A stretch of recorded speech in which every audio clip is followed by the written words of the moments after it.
Fala pessoal, tudo bem? Aqui é Felipe Souza. Tá começando o retorno, né? Todos que não foram, o retorno do Opiniões do Souza.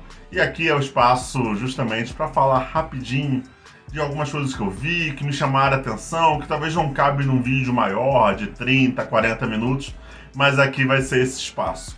E hoje, né, antes de a gente já entrar no tema principal, que vai ser ali, bem interessante para vocês, já peço que curta, compartilhe, cara, se inscreva, é fundamental, ajuda demais. E tô começando aos poucos, voltar a produzir cada vez mais conteúdo com uma certa regularidade para vocês. Eu sei que ainda precisa melhorar cada vez mais, mas vai aos pouquinhos.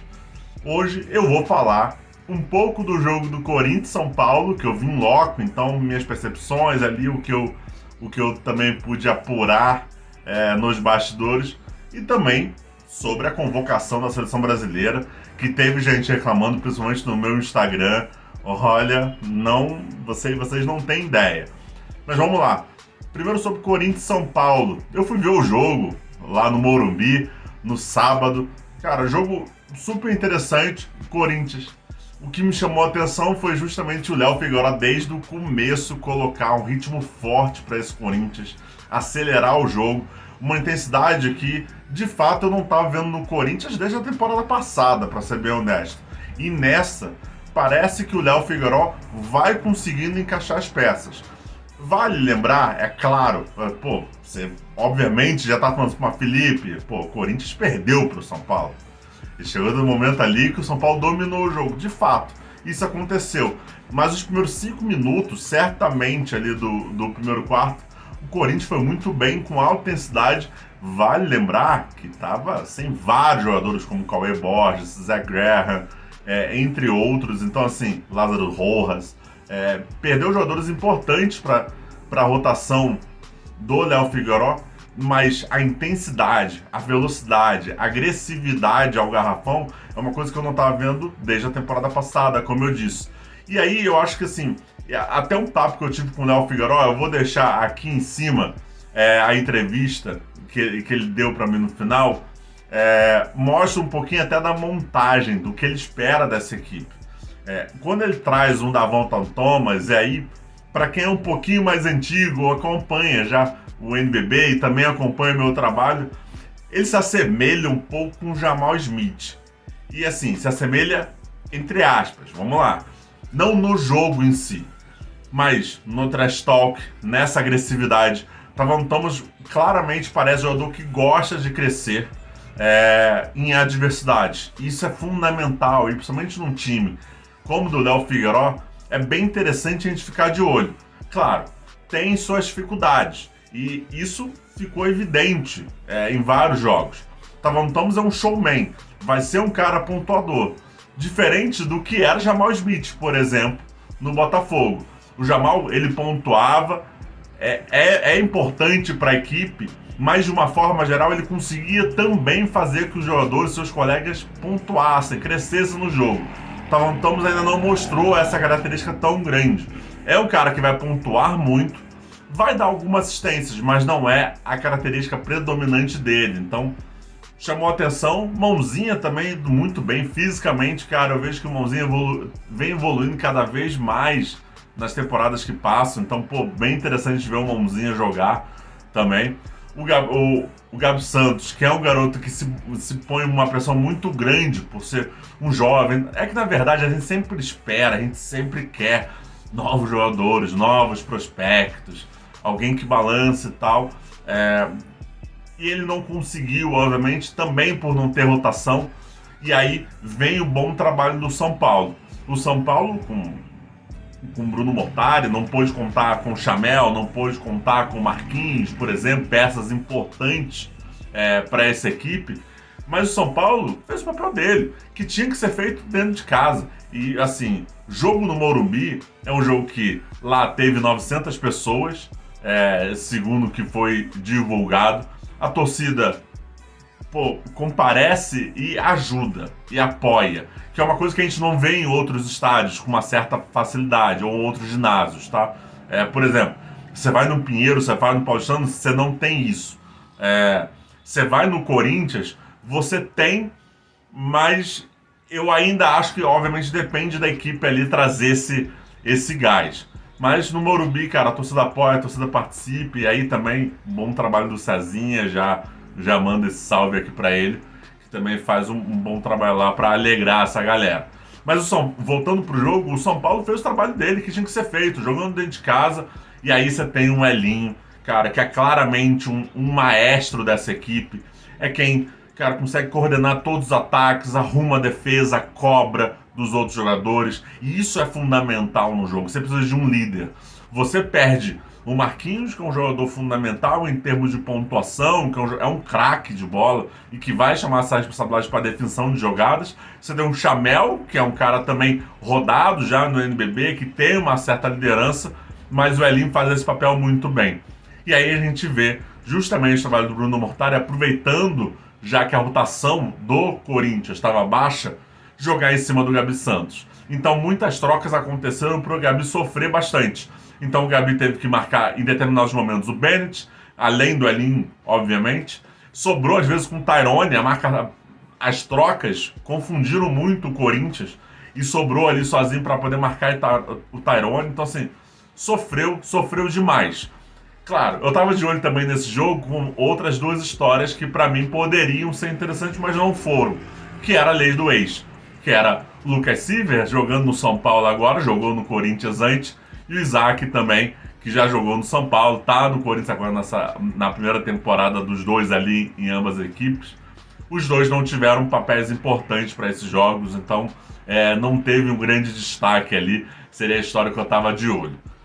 Então assim, jogo legal de ver, foi bom ver o gol. Davon Thomas, cara, realmente um showman, algumas enterradas, pô, bonitas, jogadas do Elinho, cara, de visão de jogo, de espaçamento de quadra, também muito legal de assistir. Então, valeu realmente muito a pena. Claro, eu fui procurar entender quando a gente vai ter o Marquinhos e o Chamel de volta, né? Então, a tendência é o Marquinhos, isso já estava sendo apurado há algum tempo, a tendência é que o Marquinhos só volte ano que vem. Chamel pode voltar ainda esse mês. Talvez, vamos ver, mas assim, eu já não duvidaria, tá? Podemos ter aí o Chamel voltando, que vai ser fundamental. Agora um ponto para o São Paulo. Uma coisa que uma galera fala comigo na DM do Instagram, no Twitter, algumas pessoas no WhatsApp, e aí eu concordo. Sinto falta de um pivô para esse time do São Paulo. O São Paulo claramente sente falta ali do Caboclo, de um jogador que se destaque dentro do garrafão. Tá? O Caboclo é um ala pivô, né? Mas assim, o São Paulo sente falta desse jogador dentro do garrafão de predominância. E isso faz uma falta. Isso tá claro cada vez mais. Briga por título? Olha, o Elinho, também vou deixar aqui a entrevista com ele, o Elinho até trouxe isso. Claro, acho que é normal ele falar que vai brigar por título, ele tem que falar mesmo. Agora, sendo racional, a briga por título do São Paulo nessa temporada é justamente na competição internacional que está jogando. Fora isso, acho muito difícil o São Paulo conseguir brigar com o Flamengo hoje. Daqui a 2 meses, posso ter uma outra opinião, o São Paulo pode mostrar um outro jogo, e aí, pode ser totalmente diferente. Mas hoje eu acho que o São Paulo ainda está galgando. É um começo de NBB também, começo de temporada regular, vai aos poucos, acho que vai se acertando, então também é difícil fazer uma previsão tão bombástica, né? Da gente gravar os 8 times, os 10 times, os 15 times que vai ficar, qual vai ser a lista, né? É complicado, mas eu acho que dá para sim dizer que hoje é mais fácil o São Paulo hoje conquistar o título da competição internacional do que conquistar o título do NBB. Mas vamos ficar de olho. E como eu disse, né, vamos falar da seleção brasileira. E olha, seleção brasileira, antes de falar da lista de convocação, seleção brasileira que já tem confrontos marcados da próxima janela de eliminatórias da Copa do Mundo e vai jogar 2 partidas fora de casa, hein? No dia 11, na sexta-feira, contra os Estados Unidos, lá em Washington, e depois joga na segunda-feira, no dia 14, contra o México, também fora de casa. O México, que é uma derrota doída pra gente, venceu aqui em Jaraguá do Sul, e agora a gente vai ter que visitar o México lá no México para poder conseguir a vitória. Sendo racional, Aí eu ainda acho que é obrigação vencer do México. Acho que é com uma certa facilidade. O México não é tão bom assim do que a gente tem em comparação a eles, cara. E para quem sabe aqui, a gente já cobriu o Campeonato Mexicano, a gente conhece a maioria dos jogadores, então é difícil aceitar ali uma derrota pro México novamente. Eu acho que o Brasil tem tudo para poder vencer com uma certa facilidade, ali, com uns 10 pontos de diferença, até um pouco mais. Agora, contra os Estados Unidos, vamos ficar de olho. É sempre bom trazer que os Estados Unidos nunca vem com a força máxima, né? A gente não vai ver o LeBron James da vida, a gente não vai ver o Stephen Curry da vida. Mas é um time que, assim, para mim é uma incógnita, e é uma incógnita muito pelo fato do Brasil, pelo desempenho do Brasil nas últimas janelas eliminatórias, tá? Porque se o Brasil jogasse o que a gente espera que o Brasil jogue, eu falaria para você que, putz, vamos vencer os Estados Unidos também tranquilo. Cara, não tem mistério, vamos vencer. Só que os últimos jogos das janelas eliminatórias não traz a confiança que a gente espera. Então, assim, hoje eu de fato não consigo cravar que o Brasil vença com facilidade os Estados Unidos.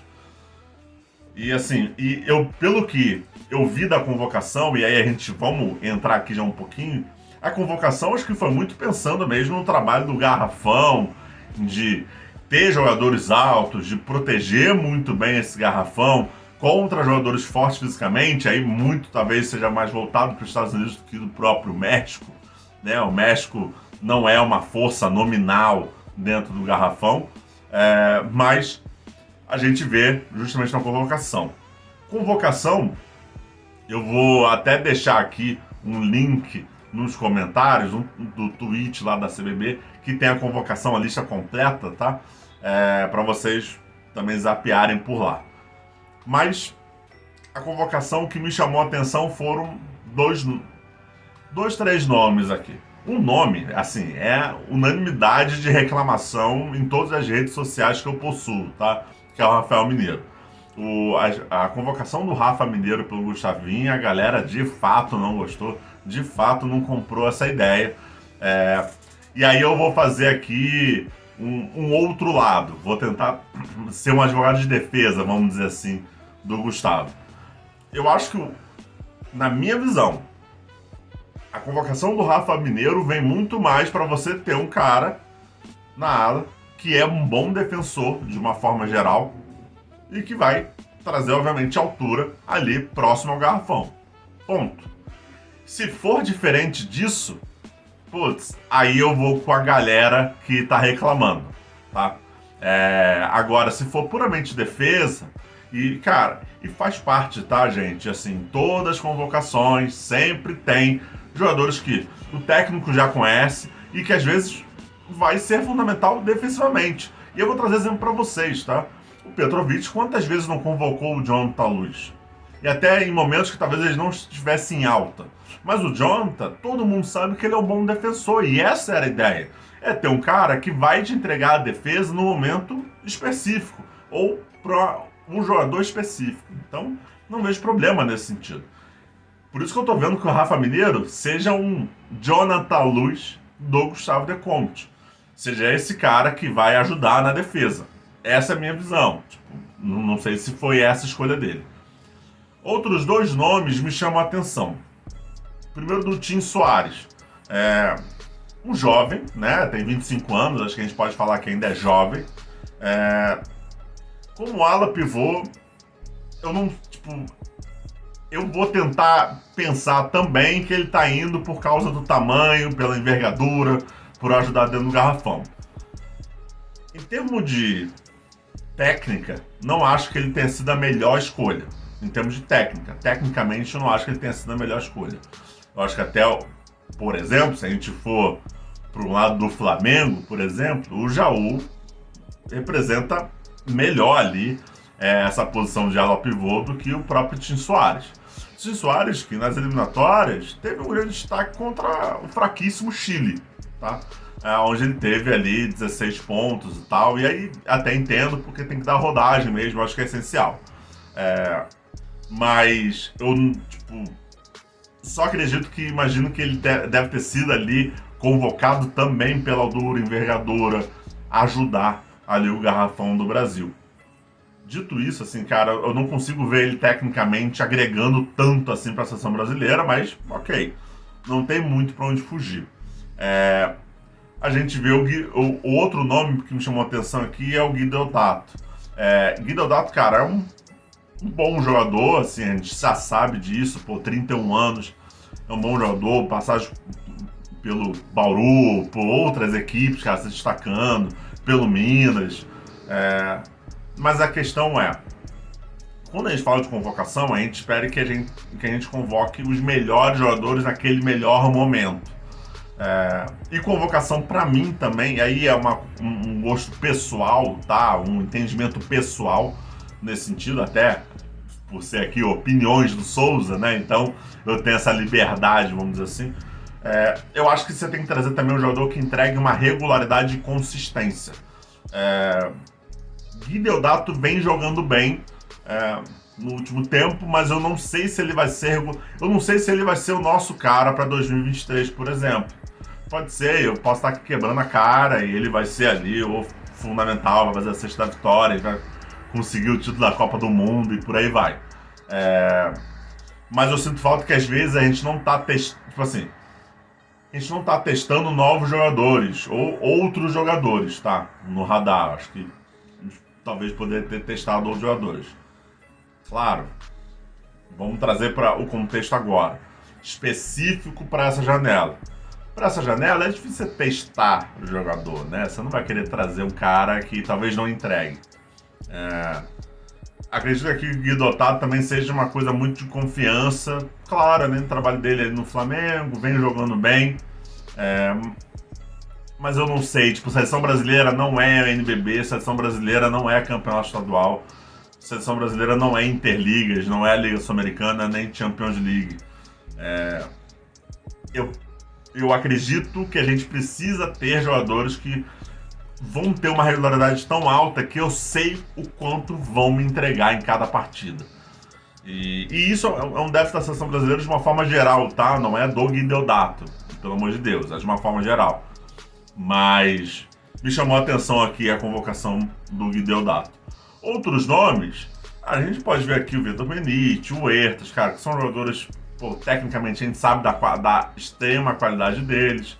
A gente vê claramente na escolha aqui uma mescla de jovens jogadores e de jogadores mais experientes ali para essa janela. De fato, tudo que eu estou falando aqui,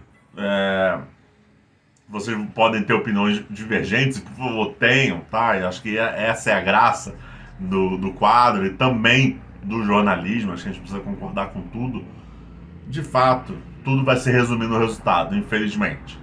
A gente está numa situação difícil, onde a gente precisa ter boas vitórias para a gente conseguir garantir a vaga para a Copa do Mundo de 2023 do ano que vem. Então, tudo que eu vou estar falando aqui vai ir para o terra se a gente ganhar todos os jogos, não só dessa janela, mas também faltam mais 4 jogos, né? Esses 2 e mais 2. Se ganhar todos os jogos, ganhar e convencer, né? Vencer e convencer. Vai estar caindo tudo por terra, mas é isso. No final, não acho que seria uma escolha fácil, não acho que seria uma convocação tão simples assim para o Gustavo De Conte. Tem nomes aqui que a gente vai concordar e discordar, e eu acho que isso é normal, cara. O brasileiro por si só tem isso, né? A gente sempre quer ser o técnico da situação, mas vendo aqui do meu lado, em termos de jornalismo, acho que dá para contestar alguns nomes, mas também dá para entender todos, por sinal. Cada um tem sua defesa. Eu acho que, cara, o Brasil precisa desempenhar bem. Eu acho que essa é uma janela importantíssima para a seleção brasileira.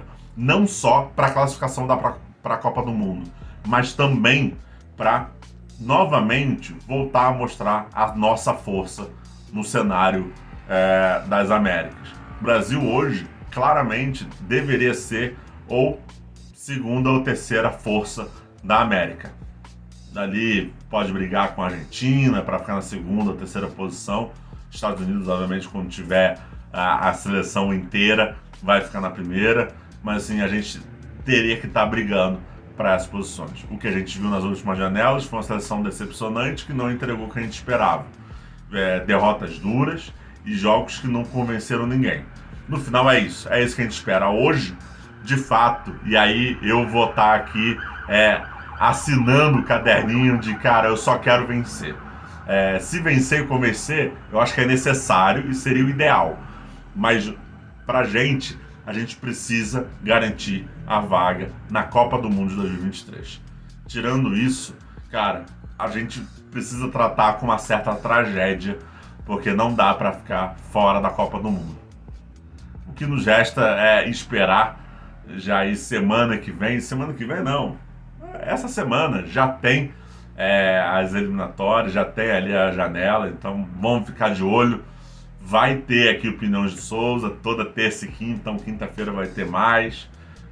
E a gente vai sempre debatendo aqui tentar de uma forma rápida, eu juro, tá? Eu falo bastante, mas eu vou tentar trazer sempre de uma forma rápida. Agradeço todos vocês, cara, que estão acompanhando o meu trabalho aqui, junto com o Sarvas também, acompanhando a gente, curtindo o nosso trabalho. Peço novamente, que se inscreva, compartilha, cara, ajuda demais, vocês não sabem quanto. E é isso. E deixe nos comentários, assim, vou deixar aqui já uma pergunta para vocês. Deixe nos comentários o que vocês acharam da convocação da seleção brasileira. Gostaram? Sentiu falta de algum nome? De quem se sentiu falta de alguém? E claro, vou deixar Não, essa acho que eu vou deixar na quinta-feira, o palpite, tá? Mas agora eu deixo só para vocês falarem se vocês gostaram da convocação ou não. É isso, pessoal. Qualquer coisa a gente vai se falando. É só chamar. Um abraço.